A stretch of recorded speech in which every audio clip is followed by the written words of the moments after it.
प्रेम से बोलिए भगवान श्री हरि विष्णु की जय, तुलसी मैया की जय। सबसे पहले तो आप सभी भक्तों को, मेरी प्यारी माताओं और बहनों को देव उठानी एकादशी के इस पावन पर्व की कोटि कोटि शुभकामनाएं। यह केवल एक तिथि नहीं है, ये तो साक्षात भगवान श्री हरि विष्णु के जागृत होने का मंगलमय क्षण है, जिसे दीपावली से भी बड़ा और पवित्र माना जाता है। आज के दिन ही हमारे पालनहार जगत के स्वामी 4 माह की योग निद्रा के बाद उठते हैं और उनके नेत्र खुलते ही सृष्टि में एक नई ऊर्जा, एक नया उत्साह और एक नई चेतना का संचार हो जाता है। यह व्रत सभी व्रतों में सर्वश्रेष्ठ है, जिसे प्रबोधिनी एकादशी भी कहते हैं, जिसका अर्थ है ज्ञान की प्राप्ति।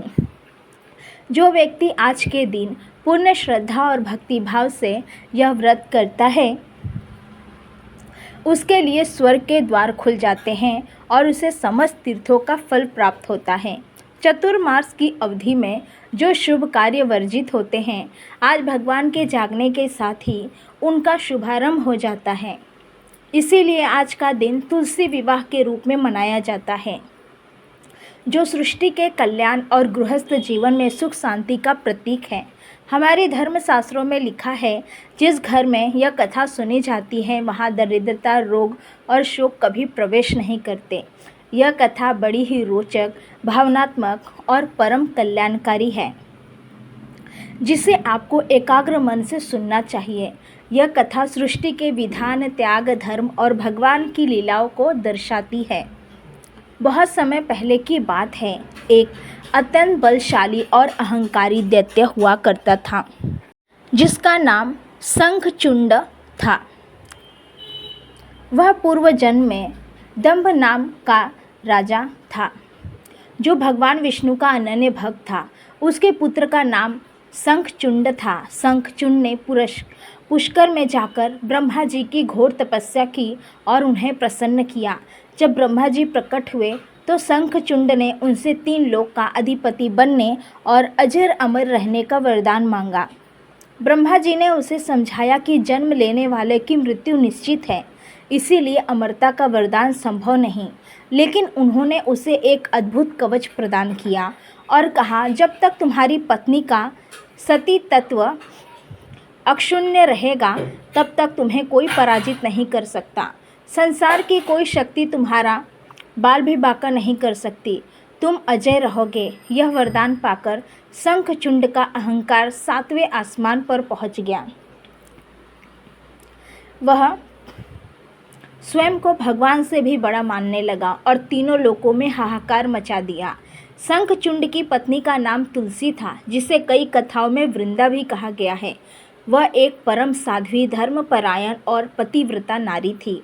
उसका मन, वचन और कर्म शुद्ध था। अपने पतिव्रत धर्म की शक्ति से वह इतनी बलवान थी कि उसके सती तत्व की डोर ने शंखचूंड को अजय बना दिया था। देवताओं ने कई बार शंखचूंड से युद्ध किया। स्वयं भगवान शिव ने भी उसे परास्त करने का प्रयास किया, परंतु तुलसी के पतिव्रत धर्म के आगे सभी विफल रहे। दैत्यराज शंखचूंड ने स्वर्ग पर कब्जा कर लिया, देवताओं को उनके स्थान से हटा दिया और पूरी पृथ्वी पर अत्याचार करने लगा। समस्त देवगण अपनी हार से दुखी होकर और शंखचूंड के अत्याचारों से तंग आकर कैलाश पर्वत पर भगवान शिव के पास गए और उनसे प्रार्थना की कि वे इस संकट से मुक्ति दिलाए। शिवजी ने उन्हें दिलासा दिया, पर जब वे स्वयं भी असफल रहे तो सभी देवता मिलकर क्षीर सागर पहुँचे, जहाँ भगवान श्री हरि विष्णु शेषनाग पर विराजमान होकर योग निद्रा में लीन थे। देवताओं ने स्तुति की, प्रार्थना की, परंतु भगवान तो 4 माह के लिए निद्रा में थे। तब देवताओं की प्रार्थना और सृष्टि पर आए संकट को देखकर माता लक्ष्मी और देवगुरु बृहस्पति ने भगवान को जगाने का प्रयास किया। जब भगवान विष्णु की निद्रा भंग हुई तो उन्होंने देवताओं को देखकर मुस्कुराते हुए कहा कि वे जानते हैं कि वे किस समस्याओं से जूझ रहे हैं। भगवान विष्णु ने देवताओं को आश्वासन दिया और कहा कि शंखचूंड को पराजित करने का एकमात्र उपाय है उसकी पत्नी तुलसी के सतीत्व को भंग करना, क्योंकि ब्रह्मा जी का वरदान उसी पर टिका है। धर्म को स्थापित करने के लिए भगवान को कई बार कठोर निर्णय लेने पड़ते हैं, यह भी उन्हीं में से एक था। भगवान विष्णु ने तुरंत एक नया रूप धारण किया। उन्होंने एक वृद्ध ब्राह्मण का रूप लिया, जिसने अपनी माया से तुलसी को प्रभावित किया। उन्होंने तुलसी के पास जाकर कहा कि उसका पति शंखचूंड युद्ध में मारा गया है और उसे अग्नि संस्कार के लिए तैयार हो जाना चाहिए। यह सुनकर तुलसी अत्यंत विलाप करने लगी। उसी समय भगवान विष्णु ने छल से शंखचूंड का रूप धारण कर लिया और तुलसी के आश्रम में प्रवेश किया। इधर असली शंखचूंड से भगवान शिव का भयंकर युद्ध चल रहा था और जैसे ही भगवान विष्णु ने छल से तुलसी का सतीत्व भंग किया, वैसे ही शंखचूंड का कवच टूट गया और वह युद्ध में पराजित हो गया। शिव जी ने त्रिशूल से उसका वध कर दिया और शंखचूंड के पापों का अंत हो गया। जब शंखचूंड युद्ध में मारा गया तब तुलसी को ज्ञान हुआ कि उसके साथ छल हुआ है। उसने ध्यान लगाया और देखा कि आश्रम में उपस्थित व्यक्ति उसके पति नहीं बल्कि साक्षात भगवान विष्णु हैं। वह क्रोध से भर उठी। उसका मन पीड़ा और दुख से छटपटाने लगा। अपने पतिव्रत धर्म के भंग होने पर अपने पति की मृत्यु के कारण को जानकर उसने भगवान विष्णु को अत्यंत कठोर शब्दों में शाप दिया।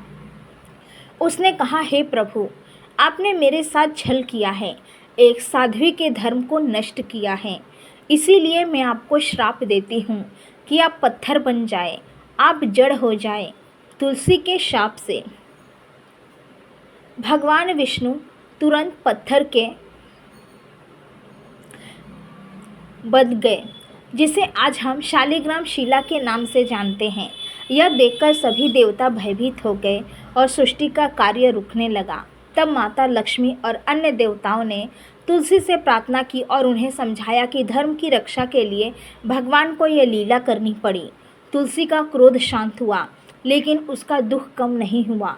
भगवान विष्णु ने तुलसी को सांत्वना दी और कहा, हे तुलसी, तुमने मेरे लिए जो त्याग किया है वो अद्वितीय है। तुम्हारा यह पवित्र शरीर सूखकर पृथ्वी पर गिर जाएगा और तुम एक पौधा बन जाओगी, जिसे मैं अपने मस्तक पर धारण करूँगा और तुम मेरी प्रियतमा बनोगी। भगवान विष्णु ने कहा कि वह पत्थर के रूप में भी शालिग्राम शिला के रूप में हमेशा तुम्हारे साथ रहेंगे। तुम पवित्रता,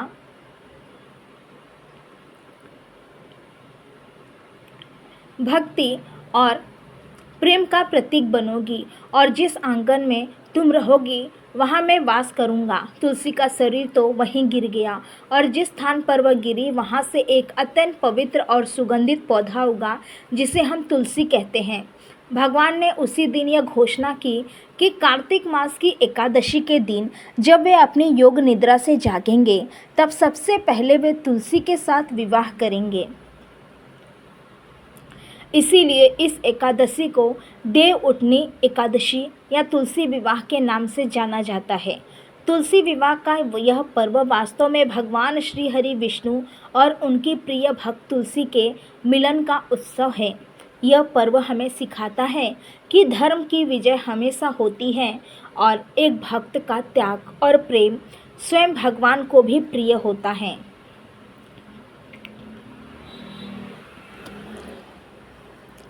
तुलसी मैया की महिमा इतनी अपार है कि केवल उन्हें घर में लगाने मात्र से सभी नकारात्मक शक्तियाँ दूर हो जाती हैं। अब आप व्रत की पूजा विधि और उसके फल को भी जान लीजिए ताकि आपका व्रत सफल हो सके। देव उठनी एकादशी के दिन ब्रह्म मुहूर्त में उठकर पवित्र नदी या घर में ही जल से गंगा जल मिलाकर स्नान करना चाहिए। स्नान के बाद स्वच्छ वस्त्र धारण करें और मन में व्रत का संकल्प लें। सबसे पहले अपने घर के पूजा स्थान को शुद्ध करें और भगवान विष्णु की प्रतिमा या चित्र स्थापित करें। आज के दिन भगवान को जगाने का विधान है, इसीलिए घर में एक चौकी पर भगवान की प्रतिमा या शालिग्राम जी को स्थापित करें। रात भर जाकर, जिसे जागरण कहते हैं, भगवान के भजन कीर्तन और स्तुति करें। इस दिन रात को भगवान विष्णु को शंख, घंटा और ढोल बजाकर उठाया जाता है। पूजा विधि में भगवान विष्णु को हल्दी, चंदन, केसर, इत्र और सुगंध सुंदर वस्त्र अर्पित करें। उन्हें फल, मिठाई और विशेष रूप से मौसमी फल जैसे सिंघाड़ा, गन्ना और मीठी खीर का भोग लगाएं। आज के दिन तुलसी विवाह होता है, इसीलिए तुलसी के पौधों को सुंदर साड़ी, चूड़ी और श्रृंगार की अन्य वस्तुओं से सजाएं। शालिग्राम जी को पुरुष के रूप में और तुलसी जी को पत्नी के रूप में पूजें। उनका विधिवत विवाह करें, जिससे तुलसी जी को शालिग्राम जी के चारों ओर 7 फेरे दिलाए जाते हैं। इस व्रत का फल अत्यंत अद्भुत है। कहा जाता है कि जो कोई भी स्त्री या पुरुष इस दिन सच्चे मन से व्रत करता है और यह कथा सुनता है, उसे 1000 अश्वमेध यज्ञों और 100 राजसूय यज्ञों का फल प्राप्त होता है।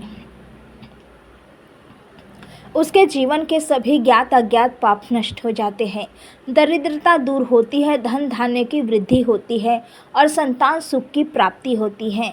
यह व्रत मोक्षदायक है। भगवान विष्णु अपनी योग निद्रा से जागकर अपने भक्तों के सभी दुखों और कष्टों को हर लेते हैं और उन्हें सुख समृद्धि प्रदान करते हैं। इसीलिए इस व्रत को कभी भी भूलना नहीं चाहिए। प्रेम से बोलिए भगवान विष्णु की जय, तुलसी मैया की जय। आपका दिन मंगलमय हो। अगर आपको ये कथा और जानकारी अच्छी लगी तो इस वीडियो को लाइक करके हमारा उत्साह बढ़ाएं। इस पुण्य कथा को अपने सभी मित्रों और संबंधियों के साथ शेयर करें और ऐसी ही भक्तिपूर्ण कथाएं और जानकारी सुनने के लिए हमारे चैनल को सब्सक्राइब करना ना भूलें।